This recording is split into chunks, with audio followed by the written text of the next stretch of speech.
welcome to my channel. My name is Catherine and I share a lot of home and family related content on my channel. I homeschool my 6 children and keeping a budget is very important to us. So that's what I want to share with you today, how we budget, we meal plan, and then turn that into our shopping strategy that makes things stay on the budget and get the most bang for our buck. So since we have had children in our family, we've always worked with some kind of grocery budget. Now, at the peak of our grocery budget, we spent about $600 a month for our family of 8. And I know that itself is very extreme as far as meal, including our shopping and household, grocery and household budget together. But that has always been very doable for us. And the reason for that is we make most things from scratch. We eat a lot of whole foods and we buy in bulk when we can. Now, over the last year, our budget has reduced drastically. I would say on average over the last year, we've spent about $75 a week, which converts to like $300 a month for our family of 8. And honestly, some months it has been significantly lower than that. So what changed? Well, it was 2020, right? A lot of people were having changes in their income from, either there wasn't the cash flow, there wasn't the income that we once had, or there were other expenses. But thankfully, we came across many resources that made keeping an extremely low budget for our grocery and household budget doable, feasible. So I garden. This was not by any means my best gardening year, but it did provide us some leafy greens and some asparagus for a short season. We still have leafy greens in our garden, thankfully. We have kale, some chard, and some lettuces. So that's a nice way to supplement when you have an extreme budget. If you can grow even a patio garden with a few leafy greens, you can definitely supplement and increase your nutrition. What plays into making a grocery budget that works for your family? I would say there are 3 main things. Where you live, definitely regionally, even in the United States, regionally, you can definitely have different pricing. I would say where I live in Texas, it's significantly less expensive to shop for produce than it is in California right now. And then worldwide, you might find that also. If you're a viewer from a different country, you definitely have some special, unique circumstances different than mine, and vice versa. The second thing that plays into having a reasonable budget or having a workable budget is, do you have any special diets or special dietary requirements in your family? If you are vegan, if you have to eat a special diet because of food sensitivities and allergies, if you're gluten-free, you're going to have some different circumstances in your budget. Now for me, I definitely fall into that category. I've been eating paleo for about 6 years because of some health problems that were relieved by diet change, by eliminating some food sensitivities and things from my diet. And so I have been able to keep up with that, and I have not seen that affect our budget negatively because I don't shop for specialty products. So since I don't eat dairy cheese anymore, I typically don't buy non-dairy cheese. So that's just a choice I make. But for a family who is dairy free and then does buy specialty products, you're going to want to factor that in to make sure you know what is a reasonable budget for your family. The third thing that plays a major role in food budgeting is family size. Now we have 6 children. I would say 1 or 2 of them are eating like adults now. The others definitely eat a smaller portion than an adult. So that plays a role in how much food we need to buy. We need to buy significantly more food than a family with 2 adults and 1 child, or 1 adult and 2 children. We definitely need more bulk of food. Now, I did mention that we buy in bulk. So things like rice, beans, oats even, things that are staple foods, we always buy in bulk. Now, when we find good deals on meats, because we know protein is one of the most expensive parts of our diet and our grocery budget, we'll buy in bulk when we find great deals on that. Otherwise, for my family, what works is buying the less expensive cuts and being willing to take special care in preparation. Now, all 3 of these do play a role in food budget, but for me, an essential is making a plan. Sometimes I think I can get away with going to the grocery store and just buying the regulars. I know typically, we like to have stuff for spaghetti in the house, or we like to have chicken legs and thighs. So I could go through the store and shop the regulars. But if I really need to keep my budget down, I have to take time to plan.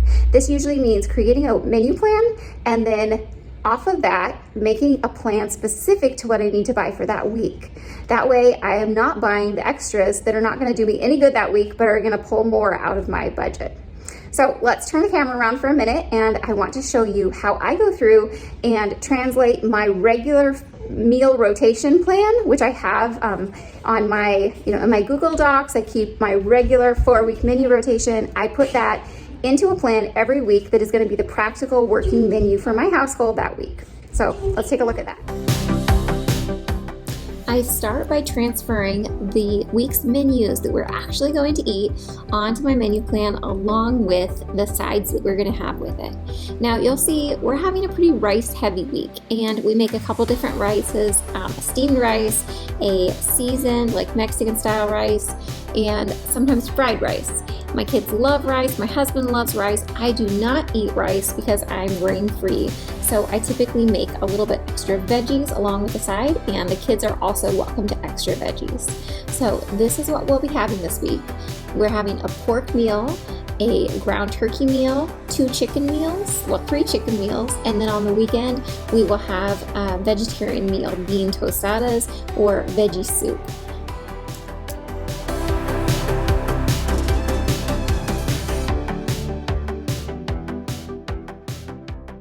Now I think that's the easy part, because all I'm doing is pulling off the menu plan that I already have in place, that I already know is full of meals that we like and that are easy to cook and that I have most of the ingredients for. So that's definitely the easy part. Now I need to think, or possibly I need to walk over to my kitchen and look through the pantry and the cupboards and the refrigerator and freezer and find out what I need to put on my actual shopping list. Now the first thing I do is I do check the refrigerator for any fresh foods or veggies especially that need to be cooked and used or frozen, or they're gonna go bad. I do not like wasting food in the house, so I always double check to make sure I know exactly what needs to get used up right away and what can last a little longer. Next I check the freezer. Sometimes, like I said, if I have bulk meat that I had bought at one point on a good deal, I might find that in the freezer. I also sometimes buy frozen veggies when I find them for a good price, and I like to be able to pull from that reserve because I know that I purchased those on a good price, and if I find a good price this week, then I can go ahead and restock that so that I keep somewhat of a flow of what's in my freezer. The third place I check is pantry goods or canned goods. So any kind of staples like rice, flour, beans. I want to make sure I know what type I have on hand and what I'm running short in so that I can get it at the store if I need to. Now I happen to know this week I am well stocked on all those things, so I'm not going to need to add any of those to my grocery list this week.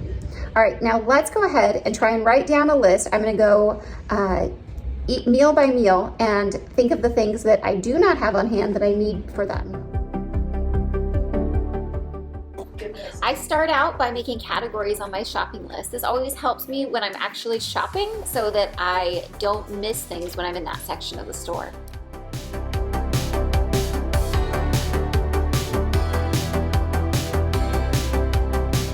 For the adobo and rice meal, I do not have the meat that I'm gonna need for that meal. So I either need to get chicken or pork, whatever I find on sale. I'm gonna note down pork here because I know we haven't had pork adobo in quite a while.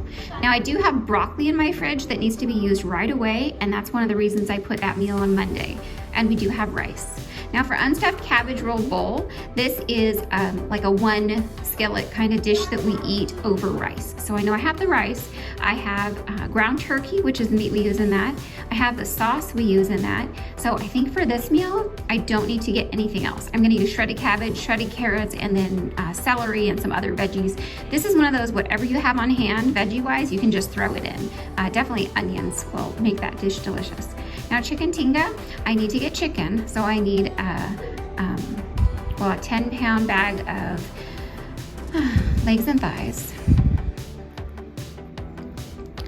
And then for the sauce, I need to get a spicy red pepper.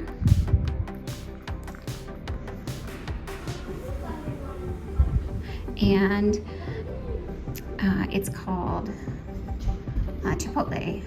Chili, chipotles and adobo.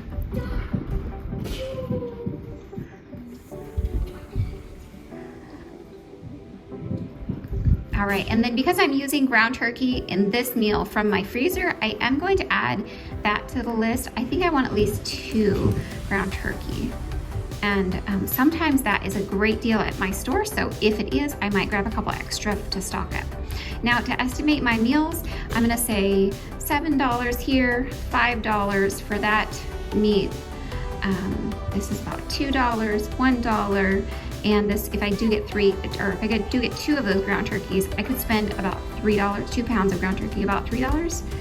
Now let's see, for the sweet and sour chicken, I have everything for that sauce, and I will use some of the chicken from here. For chicken fajitas, I'd like to get chicken thighs. Boneless, and so those are a little bit more pricey, but I think I can get it for about $7 or $8. I'm gonna put 8 on there, and I know there will be enough left for some lunches.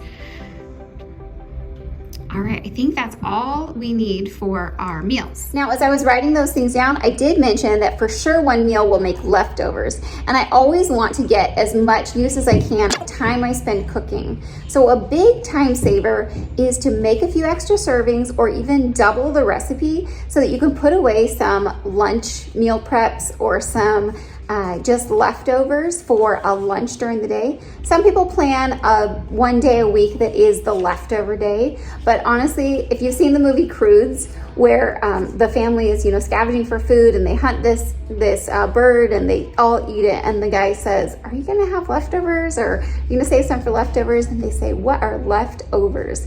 Sometimes I feel like that could be our family motto, because we don't usually have leftovers. We usually make enough and maybe another serving or 2, unless we plan for it.